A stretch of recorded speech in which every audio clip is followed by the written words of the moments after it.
Hello there. Welcome to Embracing Wisdom with Stacie. That's me. Got my sidekick Leo today. Leo the cat's joining me out here in my yoga studio. A little different vibe today for this podcast. And I want to talk about some of the questions that I get as when it comes to editing and editing my videos. And the reason why I don't spend a lot of time doing that, and I definitely don't spend a lot of mental energy. And here's why. I have always been a firm believer that life shows up. And if I were to edit my videos to perfection and have this perfectly curated scene where I'm in perfect clothes and there's no Leo the cat nearby and the lighting's just perfect and the sound is just perfect, I believe, and I believe strongly about this, and I talk about this a lot, that that perfection is going to eliminate a lot of people who feel intimidated by the yoga practice, be intimidated by wellness, by mindset coaching, because life isn't perfect. And somebody who's really struggling or is really wanting to step into the world of wellness or a yoga practice, and what they see on a screen is perfect. I feel that that's going to eliminate a huge population of people. I also don't want to spend a lot of time of my own editing things for perfection because my life's not perfect. I want to be accessible. I want to be reachable to people. And if I spend 30 minutes recording something and days editing it to be perfect, then I've lost the essence of being approachable. I've lost the essence of the message that I want to convey, which has nothing to do with the clothes I'm wearing or the perfect lighting or the perfect sound. It just doesn't. And I get a lot of inquiries a week asking me if they would be able to be hired to do my editing. And I just am blown away by that because it's not about the scene, it's about the message. And people aren't asking me to change my message. They're not saying, stop talking about mindset coaching or stop talking about gratitude. The message is intact. It's this idea that we have to present ourselves as perfect in order to be sellable. And I don't want to sell myself. I don't want to sell my physique or my studio or my editing skills. I want to reach people who are struggling with understanding themselves, understanding what is yoga, which it is not physical practice. It is not an exercise. It's not a way to touch your toes. It's none of that.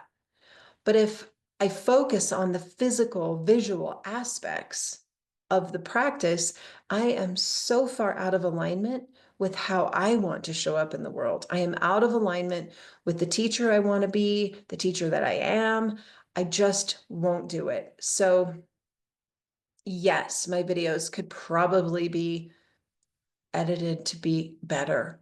But honestly, I don't care because my message is good and I care about my message. I care about how I'm delivering my message. I care about the compassion that I have, the passion that I have for changing my life. And I've talked about this before, but when I first started practicing yoga, I was so intimidated by people that were good at yoga, that were perfect in their postures, that were able to stand on their heads, that were able to do all these crazy things. I was so intimidated that I sat at the back of the room, close to the door. So the minute it felt uncomfortable, I could flee, I could run. And I just, as it becoming a teacher, I knew I was not going to present that way of teaching to people that came to my classes. And that has since, transferred into how I show up online, how I show up on a blog post. I just want to be accessible. I don't want to have somebody feel that they can't reach me because of the way that I'm presenting myself in an edited version. Sure, filters are fun, love a good filter here and there, but it's definitely not my preference to present to you something that I am not. And I'm not perfect. My studio's not perfect and my teaching's not perfect. And I'm not going to edit out something that I said in error. I'm going to just show up as me. And I feel like that is in alignment with my best self. Now, that's not to say that I don't think about with intention what I want to say and what I want to deliver. I just don't go back and change it. If I say something, I say something, because that's the way life is, right? Sometimes we mess up, sometimes we fumble, sometimes we screw up, and it takes somebody who's courageous, I believe, to show up anyway, despite the mistakes. Trying to edit out the mistakes that you have and present yourself as perfect will only lead to frustration, inauthenticity, and failure. That's just my beliefs. I believe that. Now, I spent a lot of my time in my early days of yoga competing, feeling a competitive edge, comparing myself to other people, leaving early the minute it got uncomfortable. And I also had a ton of anger in my life. I was so angry and so toxic that going through that process of peeling off those layers and shedding all of that crap that I had accumulated in my life to be authentic and real, why would I want to change that? Why would I want to edit out my truth? I wouldn't. And so, yeah, my podcast might not be perfectly edited with perfect sound, with perfect intro, outro, perfect music. I'm not perfect. And I definitely don't want to present myself as being perfect.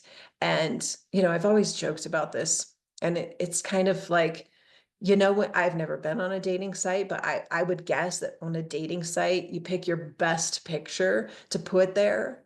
Maybe you wear the best clothes. Like, I remember in the late 80s, push-up bras were like the thing.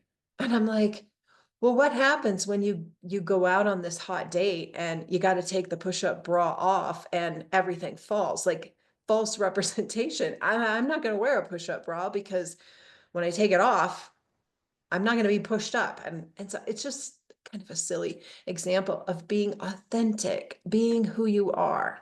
And I've always strived to be that. Well, since I woke up, since I let go of this idea that I have to stand on my head to be good enough, or I have to be thin to be good enough, or I have to be, a college education, which I don't have. I battled that demon. And in my 40s, I went to college and I was a single mom with 3 kids, and I was working a full-time job plus, and I was taking full college classes and I got straight A's.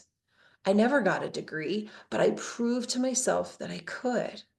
And I carried that monkey around on my back for a long time. And part of my process of waking up was facing some of those things and realizing that my worthiness is not based on a piece of paper. It's not based on my weight. It's not based on how many pull-ups I can do. It's not based on my perfectly curated videos. The message and who I am is what I strive for. And that's why I don't edit my videos. So the question comes quite a bit. I get lots of people wanting to edit my videos for me. I'm not interested. I'm not interested in perfecting something that is meant to be authentic and real and accessible. So thanks anyway for the offers, but it's not my thing. It's really not my thing. And so what I want to think about, or at least have you chew on as you listen to this, is how much are you presenting this mask? We all have them, but how much are you wearing the mask in your day to day? How edited are you in your day to day? Whether it's on social media, or maybe you're a podcaster, maybe you're an online yoga teacher, maybe you're in a similar field, but how much time are you spending trying to perfect yourself when you're already good enough? How much time are you spending doing that? And I know in the social media world and in the online presence world, there's a lot and it's competitive and it's hard to stand out. I know for me, I would much rather stand out on my message, on how I am transparent and authentic and how I show up in the world every day, not just for the 20 minutes I'm on a camera. I want to be the same wherever I'm at, whether I'm drinking coffee at a coffee shop, recording a video, talking to my friend on the phone, making bread. I want to be me. I just want to be authentic. And I'm not going to spend time appearing to be anything but what I am. And I am good enough and I am worthy. And I believe that now. And it has nothing to do with my size or my ability to touch my toes or how great I can edit a video or an audio. It's just not. And this message needed to be said again, because as we start a new year and, I've added some things to my online presence. And since adding them, I've been inundated with inquiries to edit my stuff. And so I felt like I got to have this message again. I got to explain why I don't believe in editing. I don't believe in making myself appear different than what I am. And there's going to be bad lighting and there's going to be sketchy sound sometimes, but that's me. And the message is where it's at. All right, that's what I got for you today. So coming up next week, I'm going to do a Q&A. So start sending me questions. I have quite a few that people just write to me and ask me questions. So if you got a question about yoga, about wellness, about raising a kid with a disability, about aromatherapy, about chronic pain, about hip replacements, about Capricorns, about anything. If I can't answer it, I can't answer it. And I'll say I can't answer it. But if you want to know more about me, feel free. I'm a very private person, but if somebody asks me, I will answer you. So ask away, fire those questions away. And the next week's podcast will be a Q&A session, which is always fun. All right, take care. Have a beautiful day, and I will see you soon. Take care.